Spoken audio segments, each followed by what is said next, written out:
নমস্কার। আজকে 17 ডিসেম্বর 2025 বুধবার ভালোবাসার ক্ষেত্রে অর্থাৎ লাভ রাশিফল আলোচনা করব। চলুন তাহলে জেনে নিই মেষ থেকে মিন কেমন যাবে।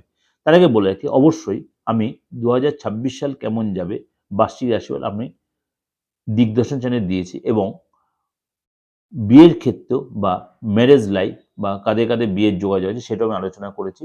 আপনার ইচ্ছা হলে আমার দিগদর্শন চ্যানেল সার্চ করে দেখে নিতে পারেন। চলুন তাহলে জেনে নিই আজকে আপনার রাশি কি বলছে ভালোবাসার ক্ষেত্রে। সিংহ রাশি। সিংহ রাশি আজকে আপনার কোনো কথা নিয়ে আপনার টেনশন থাকবে। পার্টনারের সাথে কোনো কথা নিয়ে হয়তো একটু বাদানুবাদ হতে পারে। জেদ দেখাতে পারেন, ছোট ছোট কথা একটু রিলেশনে একটু ডিস্টার্ব হতে পারে। Be careful. এবং এই সময় কিন্তু আপনাকে অবশ্যই মানে বাইরের লোকের কথা না শুনে নিজেদের মধ্যে সেটা মিটিয়ে নেওয়াটা বেটার হবে।